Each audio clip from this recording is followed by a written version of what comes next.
ǹjẹ́ àfi àsìkò yá fi kí gbogbo ẹ̀yin ọmọ Yorùbá, àfi àsìkò yá fi kí gbogbo ẹ̀yin ọmọ Odùduwà nílé lóko àti lẹ́yìn odi wípé kú dédé àsìkò yìí àti kú rògbòdìyàn tó ń ṣẹlẹ̀ lórílẹ̀‐èdè wa Nàìjíríà, a kú rògbòdìyàn tó ń ṣẹlẹ̀ nílẹ̀ Yorùbá. Ọlọ́run bá mi Èdùmàrè yóò ṣàánú wa lórí rẹ̀, yóò gbàdúrà wa délẹ̀. Orílẹ̀‐èdè Yorùbá tá à ń gbòǹgbẹ tá à ń sunkún sọ́dọ̀ Ọlọ́run pa afẹ́, Èdùmàrè ó fi lé wa lọ́wọ́ nírọ̀rùn lágbára Ọlọ́run. Èní ni ọjọ́ Ajé, ọjọ́ Monday, ọjọ́ 26 oṣù kẹwàá ya 2020, Monday 26/10/2020. Ayépòótọ́ náà lètò, Ayépòótọ́ lètò eléyìí. Gbogbo wọn tó bá sì ní oore ọ̀fẹ́ àtàǹfààní láti máa wo fídíò ẹ̀, mú fọlọ́run bẹ́ẹ̀ jọ mọ́ bá wa share rẹ̀. Kèkú ṣe bá fẹ́ fi popular, a ti bẹ̀rẹ̀ ó ti lé lọ́dún, Ọlọ́run ni. Torí pé information tá à ń pass across sí àwọn èèyàn wa lórí lè mátà òun ló jẹ wá lógún. Torí pé tá a bá ti ń sọ̀rọ̀ táwọn èèyàn ń gbọ́ tí wọ́n dẹ̀ ń rí tó yẹ kán mú tán rí nínú ẹ̀, ó tàn ń tá a wà fún nìyẹn. Mo dẹ̀ máa ń sọ ní gbogbo ìgbà tí mo bá ti ṣètò Ayépòótọ́, tẹ́ ẹ bá ti rí pé irọ́ ni tá a sọ nínú ẹ̀, ẹ bọ́ síta ẹ comment, ẹ sọ sábẹ́ rẹ̀. Eléyìí ṣe oníbojúbojú, Ọlọ́run ni. Ó tá a fẹ́ yànnàná ó pín sọ́nà mélòó kan torí pé àwọn nǹkan kan ti ṣẹlẹ̀. Ṣùgbọ́n máa bẹ̀rẹ̀ láti ibi speech Buhari tó give lẹ́yìn tí rògbòdìyàn Lẹ́kì ṣẹlẹ̀, tí àwọn tí wọ́n wọ aṣọ army, aṣọ sójà, tí wọ́n lọ yìnbọn fún àwọn tí ó ń ṣe peaceful rally, àwọn protesters wa tí wọ́n lọ yìnbọn fún wọn. Nǹkan àwọn ìbéèrè kan ń jà rìnrìn, àríyàn dá wa lóhùn àwọn ìbéèrè tó wà nínú speech yìí. Bóyá káwọn wa mọ̀ sọ pé speech tí Buhari give o, wọ́n play record ni o, ṣùgbọ́n àní sọ bẹ́ẹ̀. Ṣùgbọ́n tá a kàn fẹ́ béèrè ni wípé nínú fídíò yìí ni pé nínú fídíò yìí nǹkan kan wà níbẹ̀ tí ò yé wa táwọn èèyàn béèrè tá à rí dáhùn sí. Ṣé kò yẹ ká tún béèrè lọ́wọ́ federal government ni pé kí ló ṣẹlẹ̀ gan-an lórí speech yìí?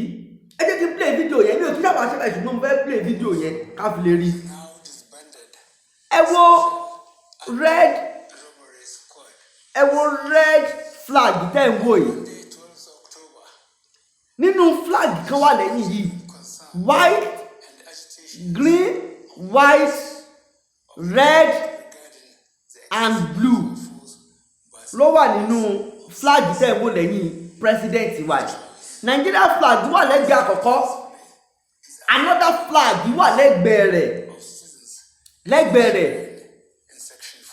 Ẹ máa rí red, green wà ń bẹ̀, white wà ń bẹ̀, red wà ń bẹ̀, blue wà ń bẹ̀. Kí ni ìdí ká béèrè kí ló ṣẹlẹ̀ gan? Flag ìlú wo lélẹ̀ lẹ́yìn president wa? Flag ìlú wo lélẹ̀ lẹ́yìn president wa? Kí ló ṣẹlẹ̀ gan? Ó nìyẹn, green, white, blue, red, ó nìyẹn. Ṣé rí dáadáa ṣá? Flag ìlú wo lélẹ̀? Torí àwọn ìbéèrè kan wà tó yẹ ká máa béèrè tí ò yé wa, ó dẹ̀ ní ìdí ìdáhùn. Wọ́n ní wádìí òtítọ́, wádìí òdodo, kí òdodo ó sì lè fún ọ ní òmìnira. Kí ló ń ṣẹlẹ̀ náà?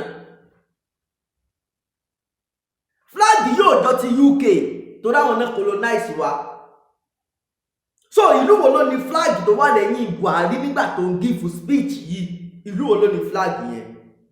Kí ló ṣẹlẹ̀ sí speech yìí? Kí ni wọ́n ṣe sí? Ọ̀pọ̀lọpọ̀ èèyàn ló ti jáde náà ti béèrè ṣùgbọ́n àrídáhùn fún. àwọn kan sọ pé Buhari ti kú, wọ́n ní ó kú sí UK, wọ́n gbé lọ Saudi, wọ́n ṣe ọ̀rọ̀ yẹn ti ń jà nàìjíríà tipẹ́tipẹ́ tí IPOB leader Mazi Nnamdi Kanu ló ti sọ tipẹ́tipẹ́ pé Buhari ti kú.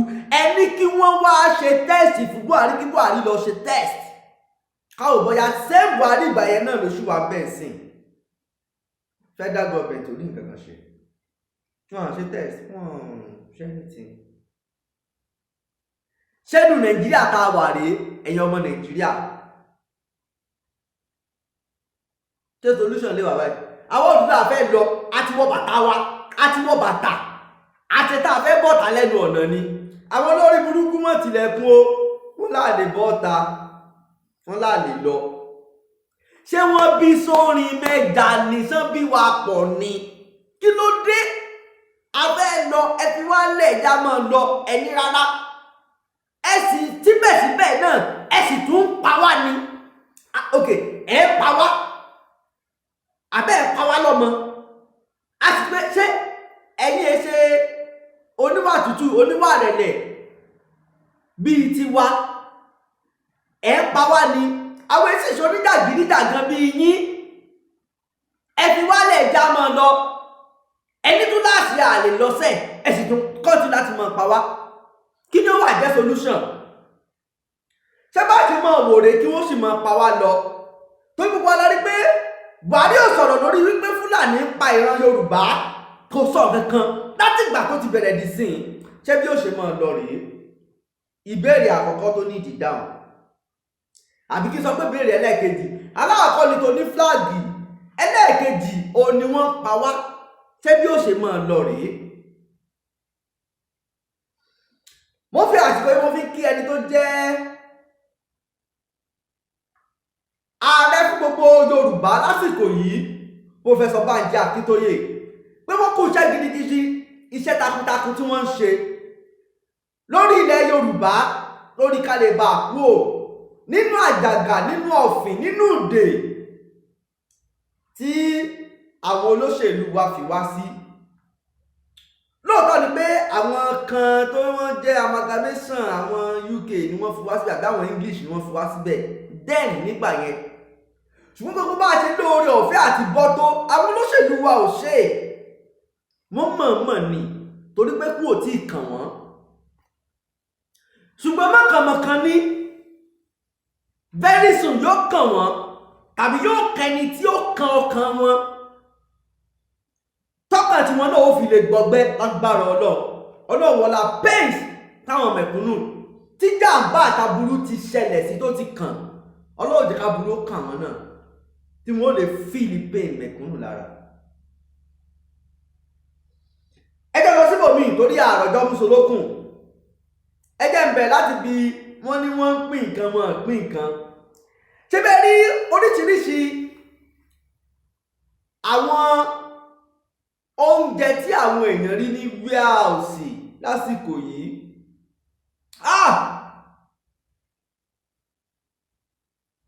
Tẹ́ bá ti gbọ́ APC kéèyàn ti mọ̀ pé ikú òun lè gbọ́ yìí. Ibi tẹ́ bá ti gbọ́ APC kéèyàn ó sá ni torí ikú ni wọ́n APC.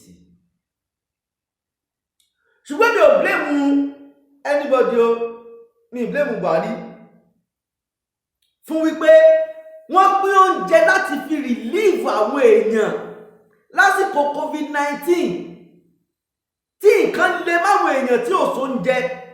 Ọ̀pọ̀ ló kú látàrí wípé wọn ò róúnjẹ jẹ. Nígbà tí wọn ò lè jáde, wọn ò lè lọ bí iṣẹ́, wọn ò lè ṣe gangan. Ọ̀pọ̀ níbi pamọ́lé, ọ̀pọ̀ ní nǹkan ṣe, ọ̀pọ̀ nítorí pé kò róúnjẹ jẹ, àìmọye àìsàn ló dá ságọ́ ara wọn.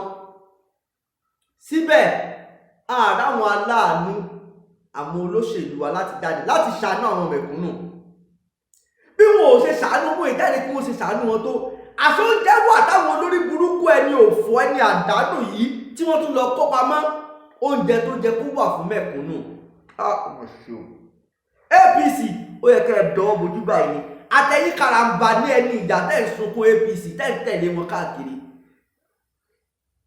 Ẹ̀yin APC followers, orí yìí ti dàrú tẹ́ ẹ̀ bá ti torí torí yóò bá tí ì pè lásìkò yìí kẹ́rí pé olórí burúkú ni àwọn aṣíwájú yín, àwọn tẹ́ẹ̀tẹ̀lé kẹ́rí pé ní àdánù níwọ̀n ẹni òfò ni wọ́n, kẹ́ tún mọ̀ sunkún APC.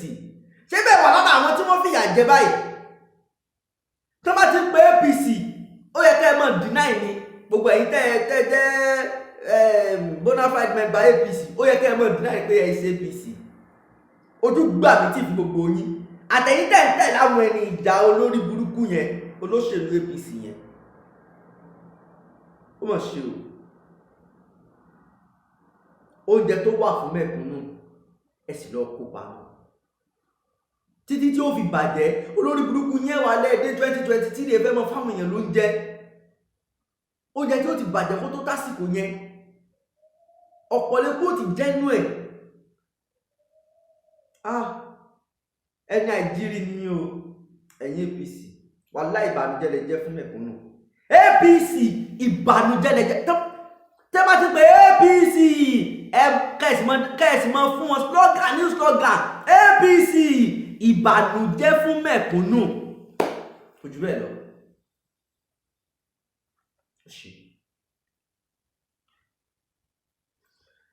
ẹ máa gbọ́ nǹkan o,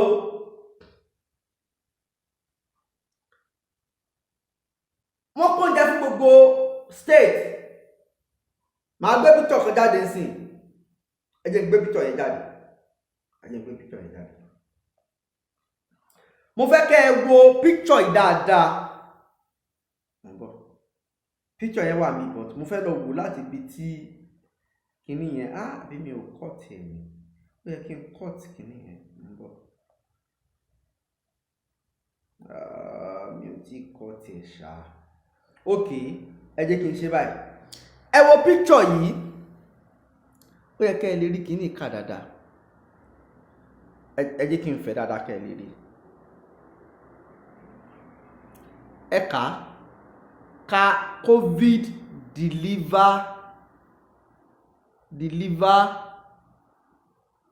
1.4 billion naira food palliative to 107,564 households in Lagos. kíní ìtẹ́ bá dé wọ́ọ̀lù mi ẹ máa bá in tó wà bẹ́ẹ̀ ni pé ìjọba Lagos State wọ́n ní àwọn pín oúnjẹ 1.4 billion naira food palliative to 1,754 households in Lagos. ohun tó wà níbí nìyẹn. oúnjẹ táwọn èèyàn rí ní warehouse lẹ́kọ̀ọ́ táṣìírí tú gbẹrẹgẹdẹ tí ò ṣe dọwọ́ bò, tíjọba APC ò rí dọwọ́ bò. wọ́n láwọn ti pín oúnjẹ fún gbogbo èèyàn nílùú Èkó, oúnjẹ tí wọ́n rí ní warehouse. kí ni Sanwó-Olú sọ nípa oúnjẹ tí wọ́n rí? ó ní after protest òun ni àwọn fẹ́ pín oúnjẹ yẹn. ẹ wo láti March tí ọ̀rọ̀ oúnjẹ ti ṣẹlẹ̀, tí ọ̀rọ̀ COVID-19 ti ṣẹlẹ̀. March, April, May, June, July, August, September, October, 8 months. káwá sọ pé wọ́n róúnjẹ gbà láti 5 months ago ni wọ́n ti róúnjẹ gbà. wọn wá tí ìpín dàsìkò wọn wá láwọn fẹ́ pín after protest 12 days, protest tí ò ti ju bí 2 weeks lọ, bí ọ̀sẹ̀ méjì náà ṣá, kò tí ì pọ̀sẹ̀ mẹ́ta. protest tí ò ti ju bí kásá sọ pé 18 days lọ tó bẹ̀rẹ̀ àbí tó ṣẹlẹ̀, òun ni wọ́n dáwọn ṣẹ̀ṣẹ̀ fẹ́ pín oúnjẹ. after protest àwọn fẹ́ pín oúnjẹ fún mẹ̀kúnnù, oúnjẹ tó ti wà ní newspaper tí newspaper ti gbé pé wọ́n ti pín as far back as then làwọn ti pín oúnjẹ yẹn fún household fún 107,564 household in Lagos. picture yẹn máa bá lórí ìwọ ọ̀gbìn.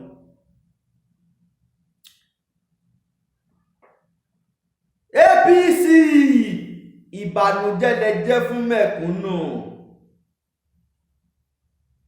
ó mà ṣe o. ẹ jẹ́ kí n wá ṣe báyìí. Ṣé ẹ̀bi àwọn tí wọ́n gba oúnjẹ láti federal tí wọn ò pín ni, àbí ẹ̀bi national chairman of APC in this federation? Whose fault? Whose fault? Ṣé fault àwọn gómìnà ìpínlẹ̀ tí wọ́n gba oúnjẹ tí wọn ò pín ni, àbí fault national chairman fún ẹgbẹ́ APC lórílẹ̀‐èdè Nàìjíríà? Torí tá a bá wò ó, a rí pé kì í ṣe stéètì kan ni wọ́n ti rí oúnjẹ yìí. ẹ jẹ́ bá ti ká gẹ́ẹ̀tì tá a fẹ́ fàyọ yìí o, kì í ṣe stéètì kan lẹ̀ Yorùbá náà ti rí oúnjẹ yìí. Wọ́n rí l'Ékòó, wọ́n rí Lagos State, wọ́n rí ní Kwara State, wọ́n rí ní Ọ̀ṣun State. Mi ò rántí bóyá wọ́n tún rí ní ibi Èkìtì àbíbí kan ṣá. Lẹ́yìn yẹn wọ́n rí ní Plateau, ìyẹn Jos, wọ́n rí ní Cross River àbí nǹkan, wọ́n ṣáà rí Jos, wọ́n rí ní Calabar àbí nǹkan bẹ́yẹn ṣá. Wọ́n ṣáà rí tó bí mélòó kan. Gbogbo ibi tán ti rí tó jẹ́ pé APC ló ń darí ẹ̀. Ṣé national chairman wọ́n sọ pé wọ́n mọ̀ pé wọ́n pín oúnjẹ yìí ni? Tẹ̀sí bọ́ síta ní pépà tẹ̀ sọ pé ẹ pín. Ṣé ẹni tó jẹ́ adarí APC gbogbogbò yóò lóun mọ̀ pé àwọn tó ń bẹ lábẹ́ òun ò pín oúnjẹ yẹn ni? Ṣé fídíò ní lọ, kò ní sí fídíò tó máa sọ pé gómìnà ìbọ́ta ó pín oúnjẹ yìí? Ẹ̀bi ta ni? Ṣebí gómìnà tó gba oúnjẹ tí ò pín ni, àbí ẹ̀bi ẹni tó jẹ́ olórí pátápátá fún ẹgbẹ́ APC lórílẹ̀‐èdè Nàìjíríà? Ẹ̀bi ta ni? Àti pé ta lẹ́ni ọ̀hún gan?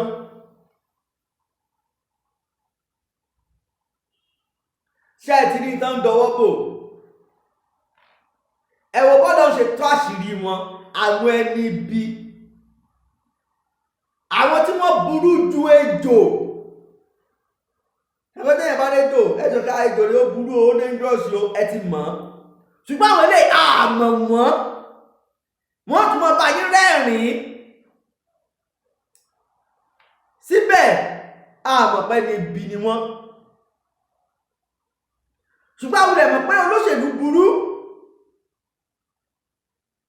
Ṣùgbọ́n àmọ̀ pé wọ́n lè wọ́ọ̀sì dé lẹ́bù pé ká tún mọ̀ kó tó yẹ fún mẹ̀kúnnù oúnjẹ, ká tún mọ̀ kó pamọ́. Wọ́n sì mọ̀ pé mẹ̀kúnnù sọ́fà ebi ń pa wọ́n.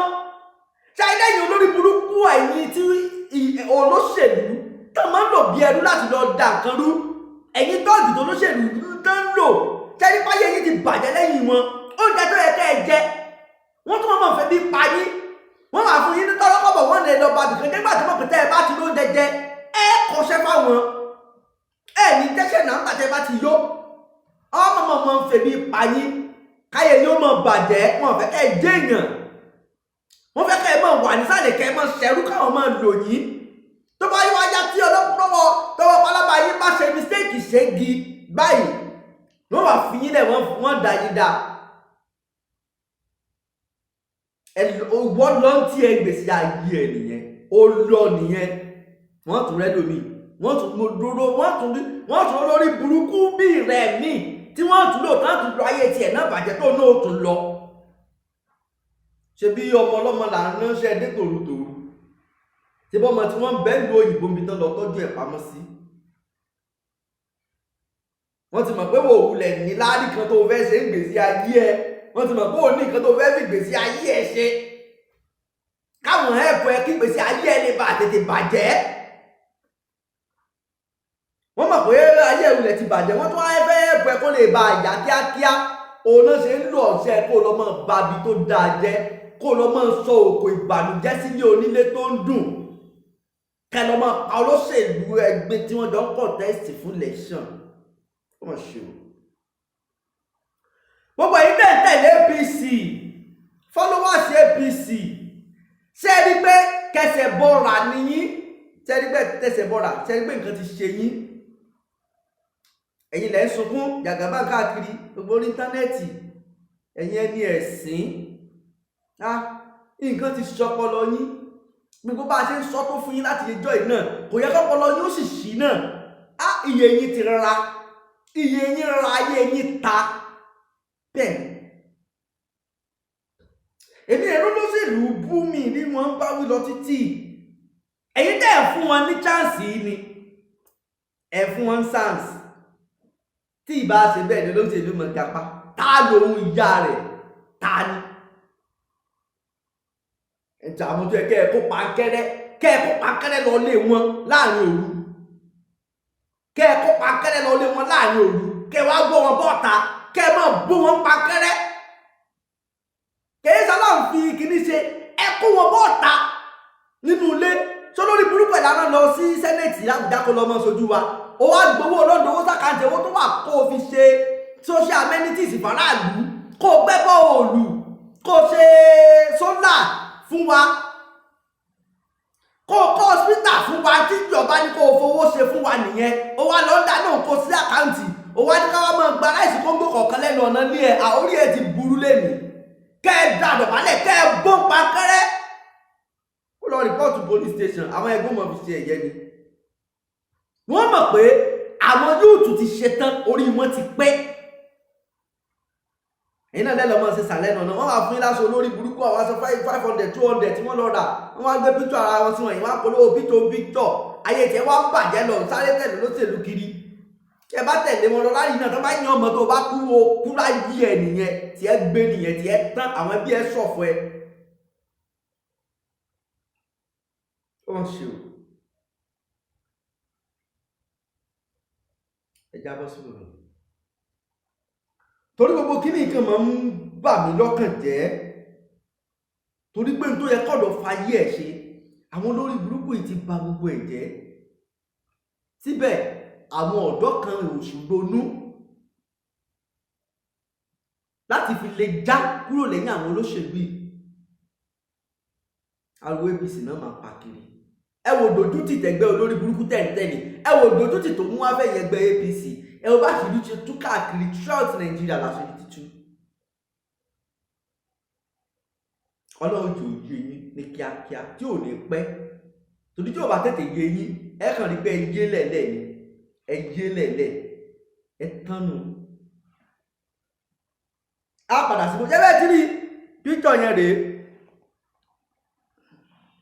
ó rèé Kakovid palliative àbí Kakovid delivers 1.4 billion Kakovid delivers 1.4 billion naira palliative to 107 households in Lagos. Ohun tí kìíní yẹn sọ nìyẹn. Therefore, ìjọba Èkó wọn ò pín gbogbo APC throughout the state wọ́n gba nǹkan látọ̀dọ̀ federal government fún mẹ́kúnnù wọn ò sì pín.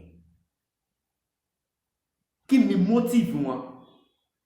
Kí ni motive wọn tí wọ́n ṣe ṣe léyìí tí wọ́n ṣe ṣe nǹkan ìlójútì yìí? Wọ́n ṣe ohun tá a fẹ́ yànnà ẹ máa dé bí mo ṣe ń dé o ẹ máa dé bí mo ṣe ń dé.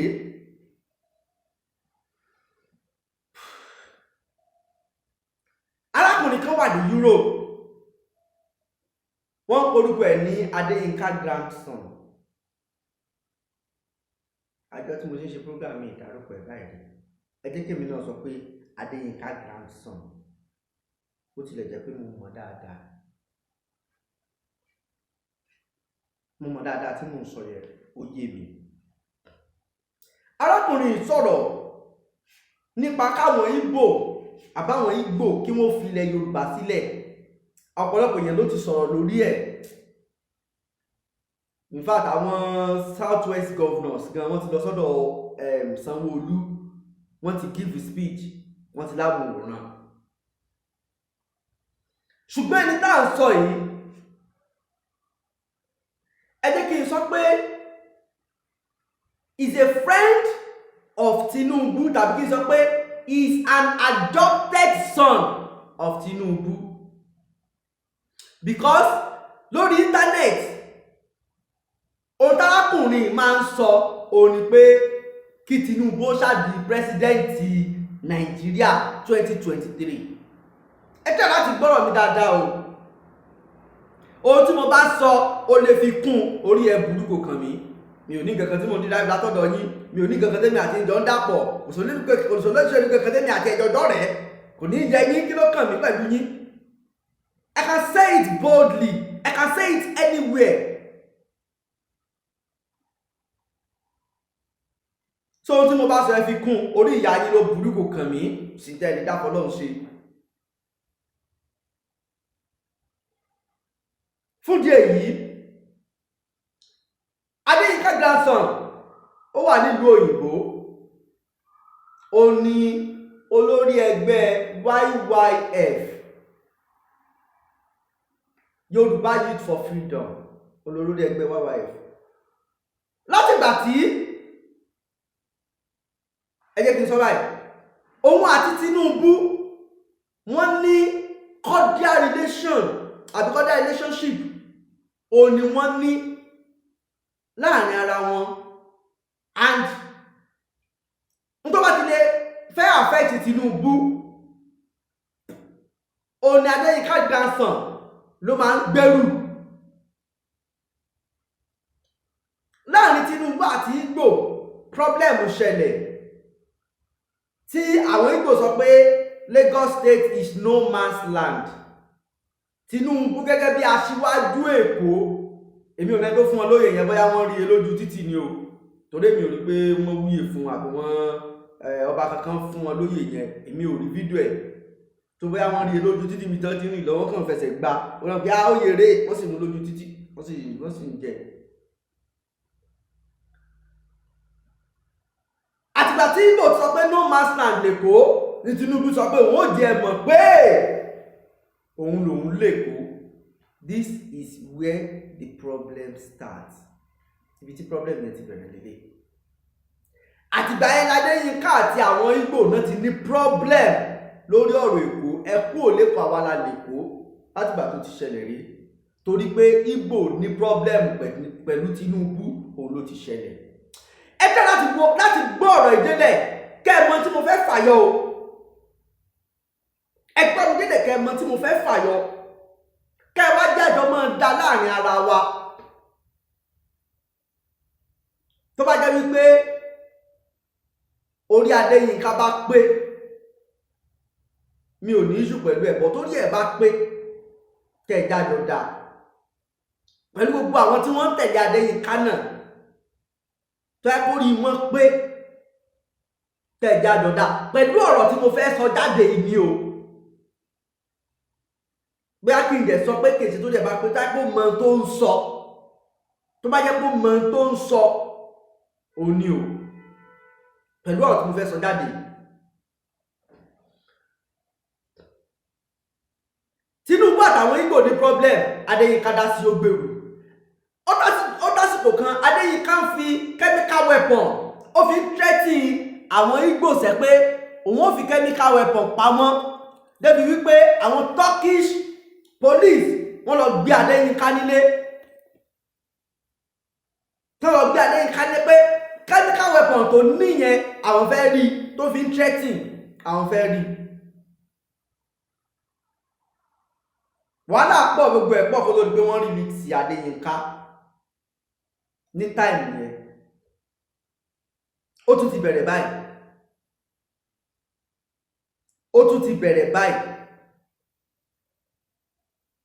ṣùgbọ́n he has the backbone, which is Tinubu. He has the backup of Tinubu, because òun ló ṣiṣẹ́ fún. tí ẹ bá sì ṣiṣẹ́ fún yàn, ṣe pé tẹ́ bá ti gbowó fún yàn, kò sí nǹkan tó ti ṣẹ́kù mọ́. ó ń gbowó lọ́wọ́ Tinubu, tí ì ṣe pé owó kékeré, ó ń gbowó gidi lọ́wọ́ Tinubu. ó lè bọ́ta kó fi ògùn ṣépè sí, kó ní kí mọ́tò pa òun tí láàrin ọjọ́ méje tó wọ́n bá gbowó lọ́wọ́ Tinubu, ó ní kí mọ́tò pa òun.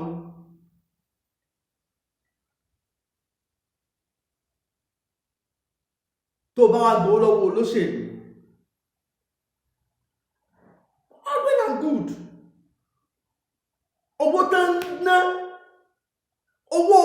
náà ní tán jí kó gbà tó wà níjọba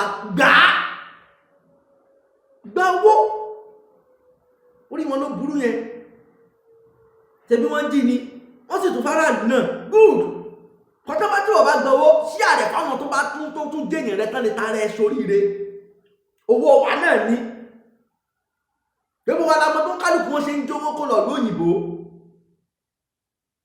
Tinubu ó ṣe kéèsì nílùú òyìnbó ó ní 16 account nígbà tó ń ṣe pé gọ́vnà Lagos State he has 16 account 16 international account ló ní tí wọ́n dẹ̀ dìtẹ́tì gbogbo bó ṣe fi jówó kó àjù Adéyínká grandson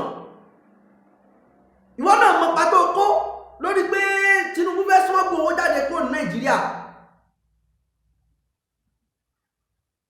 mi fẹ́ lọ́dún pọ̀ mi tẹ̀ fẹ́ sọ kankan pa gbogbo ọ̀rọ̀ yẹn but kí ni reason Adéyínká grandson àti YYF àtẹ̀yìn ẹgbẹ́ YYF kí ni reason tí Fúlàní ṣe ń pa ìran Yorùbá tí Adéyínká grandson àti YYF tí ẹ̀rọ bọ́tàrí kẹ́ẹ̀kọ̀ndẹ́mù Fúlàní tó yìnbọn pa Yorùbá nílẹ̀ Yorùbá kí ni reason kẹ́ẹ̀kọ̀ndẹ́mù Fúlàní herdsmen tó ń pa àwọn ọmọ Yorùbá nílẹ̀ Yorùbá tó jẹ́ wípé àwọn Ìgbò tí wọ́n gbébọn wọ́n níbọn no ṣe fẹ́ mo lóye Adéyínká grandson mi rò kórí ẹ̀pẹ́lẹ̀ kan tí mo sọ yẹn this is the point àtẹ́gbẹ́ YYF tẹ́gbẹ́ wọ́n bá mọ nǹkan sọ ni pé we have Fulani herdsmen we have Fulanis herdsmen wà lọ́tọ̀ Fulani wà lọ́tọ̀ tí wọ́n ń pa àwọn ọmọ Yorùbá nílẹ̀ Yorùbá Adéyínká grandson kò méjì fídíò kankan rí kó fi condemn act yẹn pé Fúlàní ó ń pa Yorùbá nílẹ̀ Yorùbá federal government ẹ bá wa gbé ìgbésẹ̀ kò méjì fídíò kó fi sọ pé Fúlàní herdsmen ń pa wá lọ́mọ nílẹ̀ Yorùbá ó yá fídíò tí mo méjì rèé gẹ́gẹ́ bí aṣíwájú Lagos State ó yẹ bá wa gbé ìgbésẹ̀ lórí kí Fúlàní mọ́ pọ̀ ọmọ Yorùbá mọ́ tó ń ṣẹlẹ̀ lẹ́kọ̀ọ́ tó ń ṣẹlẹ̀ ní Abẹ́òkúta mo ṣe program lórí ẹ̀ táwọn Fúlàní tó ń da màálù tí wọ́n lọ sí orí ilẹ̀ Odùduwà ilẹ̀ Oòduà investment Oòduà all the 6 governors ní ó jẹ́ Oòduà investment tí ilẹ̀ tí wọ́n ní l'Abẹ́òkúta bíi 40 hectares ó nílẹ̀ yẹn tó fi ń gbin tòmẹ́tò táwọn Fúlàní herdsmen táwọn Fúlàní tó ń jẹran tó lọ pa àwọn kíní bẹ́ẹ̀ tó lọ pa àwọn tó ń dá ọkọ̀ bẹ́ẹ̀ àwọn olórí burúkú táyé wọn ò ní dá wọ́n tún lọ rìpọ́ọ̀tì fídíò yẹn Facebook delete ní Facebook mo tún upload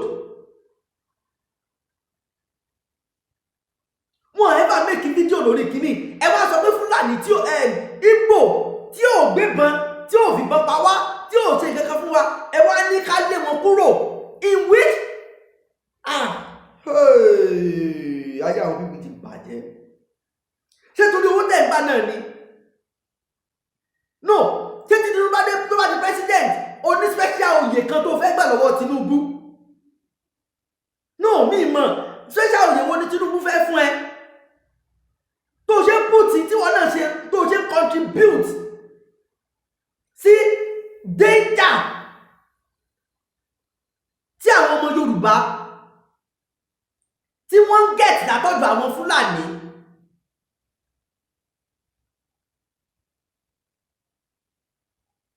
wọ́n ní ká pawọ́pọ̀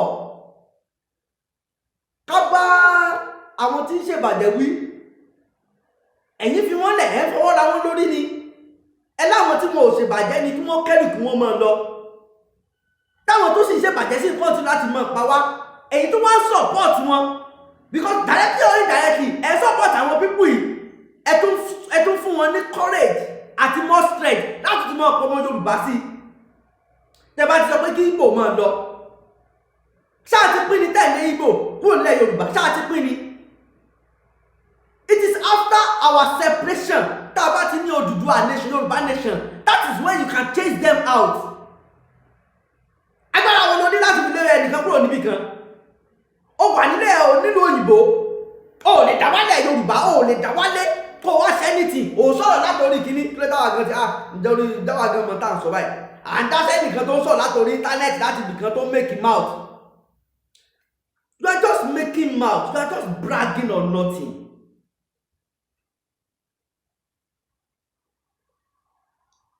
Kí ló torí àwọn wáyà ẹ̀fẹ́ kí ló torí wọn ò pè náà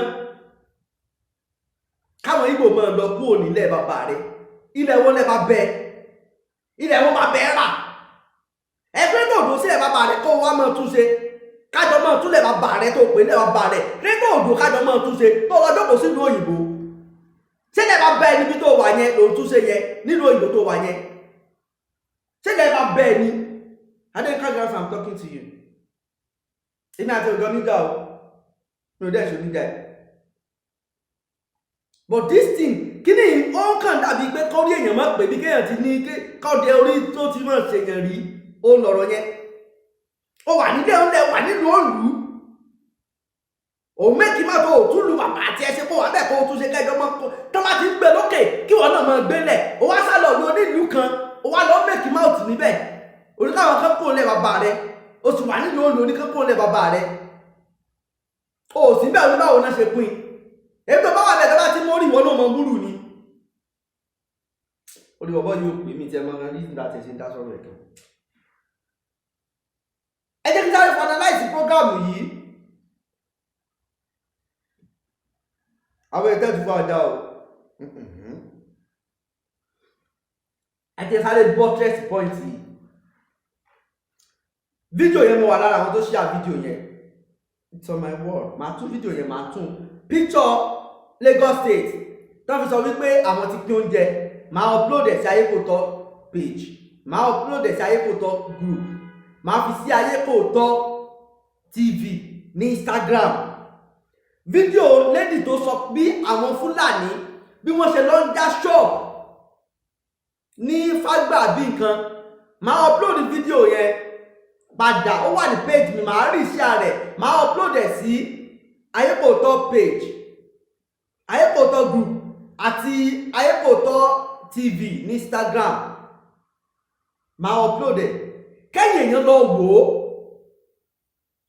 mélòó tó ṣẹlẹ̀ ẹ lọ wò ó ètò àrí tí wọ́n fídíò nìyẹn tán rìkọ́ọ̀dù nìyẹn òun lẹ́rí yẹn àìmọye tí wọn ò rí fídíò nǹkan tó ẹ bóòlù náà ṣe tí wọn ò rí fídíò nǹkan àwọn onídìí láti máa sọ pé bó ṣe bí wọn sọ pé àwọn Haúsá dé o àwọn Fúlàní dé tí wọ́n ń já ṣọ́ọ̀bù yìí o kíní kan o àwọn já ṣọ́ọ̀bù ní Fágbà níbí o kíní kan níbí o tó ń sọ̀rọ̀ yẹn àwọn bá ìṣòwò wà bẹ́ẹ̀ tọ́jọ́ àpẹẹrẹ pẹ̀lú ẹ̀sọ́ yẹn káwọn lọ sí kíní yẹn à sẹ́ẹ̀dì ìtọ́kọ́ dání ni ìtọ́kọ́ dání ju tiwa lọ àwọn tá a mú gi lọ́wọ́ sẹ́ẹ̀dì ìtọ́kọ́ dání ni tí ò fẹ́ kú ni lẹ́ni ẹ̀sọ́ fún ọ̀bẹ tí ò fẹ́ kú ni. I will upload the video kẹ́ ẹ lè bá a rí. Ṣé Ìgbò nìyẹn? Ìgbò ní property lẹ́kọ̀ọ́ náà ṣé wọ́n lè fẹ́ kó bàjẹ́? Ibi tí ọrọ̀ ajé wọn pọ̀ sí jù nìyẹn. Ìgbò wọ́n wọ BRT lọ bí iṣẹ́ wọ́n wọ BRT lọ bí iṣẹ́. There's another interview from a guy. Wọ́n interview bọ̀bọ̀ yẹn sọ pé àwọn tó wá jó TVC lẹ́kọ̀ọ́ àwọn tó wá jó TVC wípé wọn ò gbóyìnbó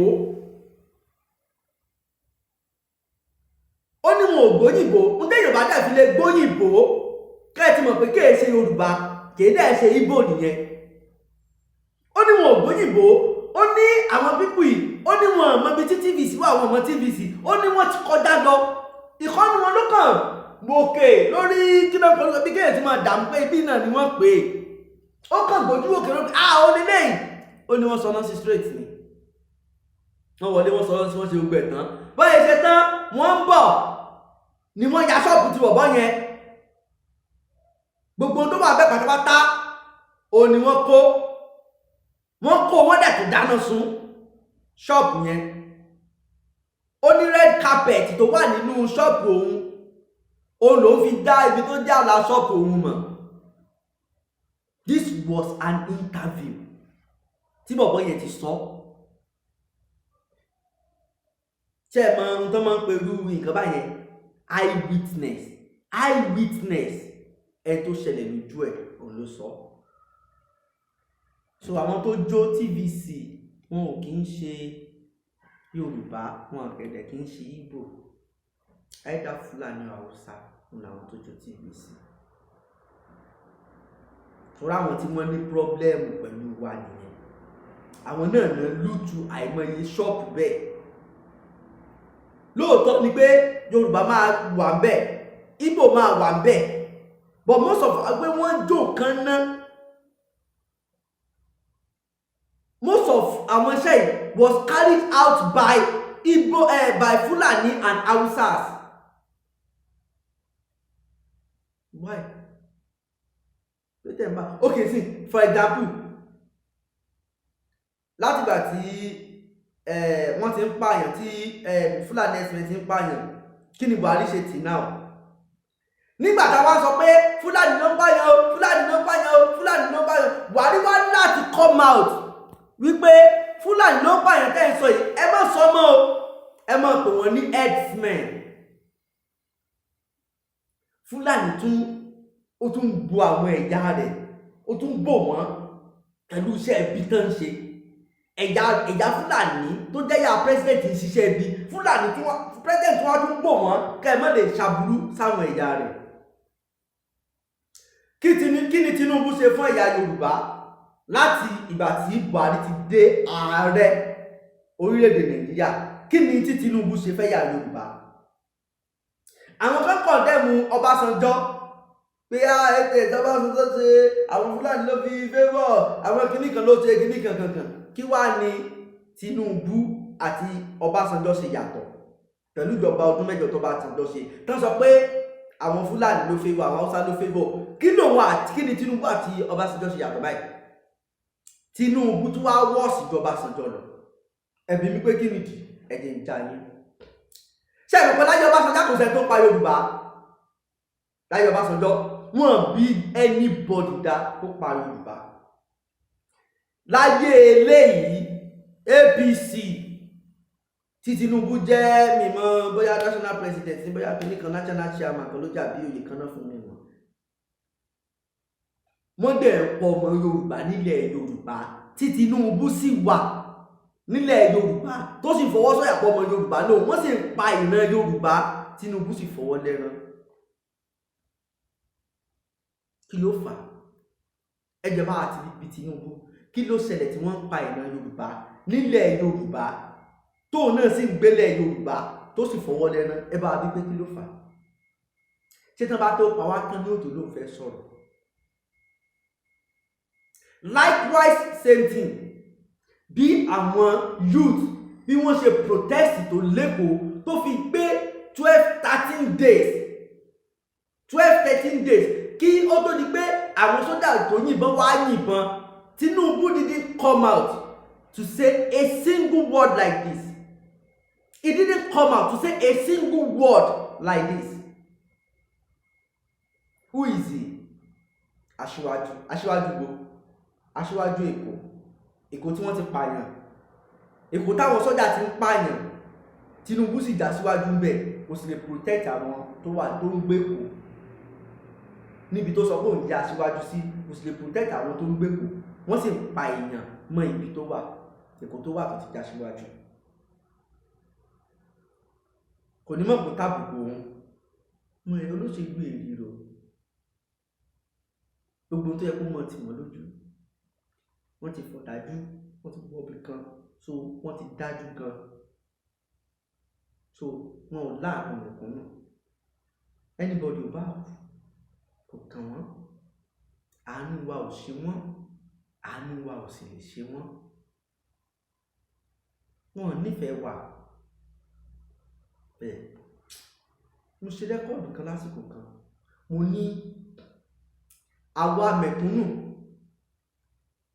a dàbí koríko, àwọn olóṣèlú wọ́n wá dàbí màálù. Koríko ni màálù sì máa ń jẹ sanra. Ẹ try láti gbọ́. Àwa mẹ̀kúnnù á dàbí koríko, grass. Àwọn olóṣèlú wọ́n dàbí màálù, cow. Tí màálù bá dẹ̀ fẹ́ jẹun, koríko ló máa ń jẹ. So àwọn olóṣèlú wá dàbí màálù, wọ́n wá ń jẹ àwa mẹ̀kúnnù bí koríko. Koríko sì ni màálù máa ń jẹ sanra. Gbogbo tó yẹ kí mẹ̀kúnnù máa fi sọ̀rọ̀, jẹ́ káwa náà fi déèyàn, tí ò yẹ kí ebi ó fi pa wá, àwọn olówó olóṣèlú wa wọ́n wá ń kó, wọ́n wá fi ń sọ̀rọ̀. Kán máa bá oúnjẹ tó yẹ kó rìlíìfù àwọn mẹ̀kúnnù tí ò ní nǹkan kan, kán máa bá oúnjẹ yẹn nílé ọba, nílé ọba tó yóò mọ̀ ṣàánú mẹ̀kúnnù. Wọ́n wá bọ́ oúnjẹ tí wọn ò pín, tán sọ pé àwọn ti pín sí 107 household. Àṣẹlé ọba Akíolú lÉkòó ni wọ́n pín sí. Ibẹ̀ lóúnjẹ wà àtàwọn ìtàn tún rí níbòmí náà. Ọba sin dọ́là bí ẹni sin òkú èèyàn sínú ilé. Wọ́n ṣe o, wọ́n sì láàánú wa. So gbogbo táwọn APC ṣe, táwọn gómìnà APC ṣe throughout yìí, so Tinubu sọ pé wọn ò mọ̀, Tinubu ò mọ̀ kankan pẹ̀, kò mọ̀ pé wọn ò pín oúnjẹ tó gbà láti federal. So ebi ń pa ọba Akíolú náà, kò lè dá owó fi ra oúnjẹ sínú ilé rẹ̀ fáwọn ìyàwó àtọmọ ẹ̀ pẹ̀lú ọ̀pọ̀ dọ́là tó ní nínú pósí nínú ilé. Ṣẹ́dipáyé àwọn pípù ti bàjẹ́, ṣẹ́dipáyé wọn ti bàjẹ́, ẹni òfò ẹni àdánù ni wọ́n. Ṣé ti rí reason tá a ṣe gbọ́dọ̀ kúrò nínú wọn Nàìjíríà? Ṣé ti rí reason tá a ṣe gbọ́dọ̀ dá wà ká dá dúró? Ẹ tó bá wá jó lórí ibú láàrin wa, ká wá mọ tá a ṣe fún un. Bóyá tiẹ̀ lè wà ṣá, tó lè wà ṣá, tá a bá dá wà tá a lórílẹ̀-èdè tiwa, tó lórí ibú kankan lóhùn wà. Níbi tá a ti ní àwọn graduates torí wọ́n pẹ́ tán lè ṣèlú, tán ti jẹ́ kán useless. Mọ graduates tó ti useless ní Nàìjíríà ni. No, nílẹ̀ Yorùbá. Mọ graduates tó yẹ kó contribute sí ìdàgbàsókè ilẹ̀ Yorùbá tí wọ́n ti rìnrìn àjò lọ ìlú òyìnbó, tí wọ́n ti lọ torí pé ìlú yẹn ò sún dúdùn fún wọn mu. Mọye àwọn èèyàn tó wà nílùú òyìnbó ni torí wọ́n pé ta ní tí wọ́n lè ṣe ìlú tó jẹ́ pé bí situation kan ṣe rí nílùú yìí ló jẹ́ kí wọ́n lọ. Tí gbogbo àwọn ilé ìbádé tó bá padà wá tí wọ́n ti ní advanced knowledge, wide experience, wider experience, wọ́n ṣèlú fún wa torí pé àwọn òyìnbó ni wọ́n bá ṣe, àwọn tí wọ́n láàánú ọmọlàkejì, tí wọ́n láàánú ara wọn, tí wọ́n fẹ́ràn ara wọn, kìí ṣe àwọn greedy politicians, greedy selfish politicians tá a ní, àwọn ẹni àdánù tá a ní láṣíwájú. Arábí wa lọ sponsor interview, wọ́n lọ sponsor interview, bàbá wọn lè sá lọ. Professionally, ṣé question ni question yẹn in journalism? Ṣé question o ni question yẹn in journalism kẹ́ ẹ mọ̀ bẹ̀yẹn pé wọ́n lè sá lọ? No, ṣé question tó mórí pípé wá ni ẹjẹ́ àjọ bíra wa bàbá wọn lè sá lọ? Ṣé question ni? Àbòmọ̀ ọmọ fẹ́ kan bí òun pé bí mí. Ṣé bó ti ní question and answer tẹ́ máa ṣáà tẹ́ bá ti fẹ́ ṣe interview field tá a wà ní. So bí mi question adelo wá sponsor interview ó ní ká máa bí ká máa ṣe pé kíní látàràdà ìyẹn náà wá bí iṣẹ́ sálọ yóò wá sọ fún ọkùnrin sálọ ẹni tó sì fẹ́ fi ọgbọ̀gbọ́n tó fẹ́ fi remain pé òun sì wà ń bẹ̀ tóun ìbá ṣojo yóò bọ́ta tí ìbá ṣojo yóò bọ́ta kí ló dé kàn pẹ̀lú.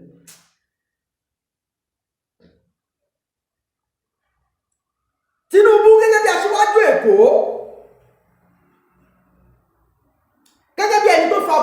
kalẹ̀ gẹ́gẹ́ bí ààrẹ orílẹ̀-èdè yìí, gẹ́gẹ́ bí ẹni tó mú Buhari wá fún wa, ká tiẹ̀ gbà pé ó promise pé àwọn ó jọ 100 million of youth in poverty tí wọn ò rí ṣe in the last 5 years in government tó ti ń bá lọ. ká tiẹ̀ gbà pé wọn lè mú ìlérí yẹn ṣẹ. ẹjọ́ mo kàn fẹ́ kájọ bíra wa ní ìbéèrè yìí mo fẹ́ fi jáde kúrò lórí ètò yìí pé ṣé Buhari ò ní, ṣé Tinubu ò ní agbára, ṣé kò ní orí ọ̀fẹ́ tó fi lè bá Buhari sọ̀rọ̀ gẹ́gẹ́ bí my president ní ilẹ̀ Yorùbá tí mo ti wá? Fúlàní, Haúsá, Ìgbò, àwọn ni wọ́n ń ṣe olórí lé àwọn ẹ̀yà mi lórí nílẹ̀ Yorùbá ní ohun tó ní ṣe pẹ̀lú seaport, ohun tó ní ṣe pẹ̀lú immigration, ohun tó ní ṣe pẹ̀lú custom, ohun tó ní ṣe pẹ̀lú sójà. Àwọn ẹ̀yà míì ni wọ́n ń sọ lórí lé ẹ̀yà mi lórí tó dẹ̀ ń fa ìkùnsínú, tó ń fa pọ́blẹ́mù. Ẹjọ́ ẹ ràn mí lọ́wọ́ lórí ẹ̀, ẹ bá mi gbé ẹ̀yà mi kóun náà kó jẹ́ páwọn ni wọ́n mọ̀ ṣe adarí ní ẹ̀yà yìí ní apá ìsàlẹ̀ lọ́nọ̀dọ̀ mi. Gẹ́gẹ́ bá a ṣe jọ wà, gẹ́gẹ́ bá a ṣe jọ jẹ́ nǹkan kan náà, ẹ ṣe eléyìí fún mi, ẹ jẹ́ kí n gba eléyìí lọ́wọ́, ẹ jẹ́ kí n gbé eléyìí lọ́wọ́ yín kí n fi dùn àwọn èèyàn mi nínú. Ṣé Aṣíwájú Bọ́lá Ahmed Tinubu ṣé kò ní orí ọ̀fẹ́ láti lè gba kínní lọ́wọ́ Buhari tó fàgalẹ̀, tó jẹ́ kó ló fà kalẹ̀ gẹ́gẹ́ bí ààrẹ orílẹ̀-èdè Nàìjíríà tá a fi dìbò fún tó sì wọlé? Ṣé Tinubu ò lè ṣe, tí kò lágbára rẹ̀? Ìbéèrè mi lélẹ́yìí. Gbogbo n tó ní í ṣe pẹ̀lú ọ̀rọ̀ ilẹ̀ Yorùbá, Fúlàní àti Haúsá ló ń darí rẹ̀, àwọn náà wà nípa rẹ̀. Ṣé Tinubu ò lágbára láti lè ṣe kankan lórí rẹ̀ ni? Kí ni Tinubu ṣe fún ọmọ Yorùbá láti ọdún 5 tó ti fa Buhari kalẹ̀, tí Buhari ti ń ṣe ààrẹ lórílẹ̀-èdè Nàìjíríà? Kí ni Tinubu ṣe fún ọmọ Yorùbá? Ó yá ẹ mọ̀ bíra yín. APC, PDP, ẹ̀yin tẹ́ wà nílùú òyìnbó, ẹ̀yin tẹ́ wà nílẹ̀ Nàìjíríà, ó yá ẹ mọ̀ bíra yín. Ẹ̀yin ilẹ̀ Yorùbá, kí ni Tinubu ṣe gẹ́gẹ́ bí ẹni tó fa Buhari kalẹ̀, gẹ́gẹ́ bí bóyá chairman, national chairman APC ni àbí ìgbìmọ̀ ìpòtàn fún ní APC? Kí ni Tinubu ṣe pẹ̀lú ipò rẹ̀ ní APC? Kí ni Tinubu ṣe fọ́mọ Yorùbá? Ó yá ẹ bíra yín. Thank you. Ayé kò tán.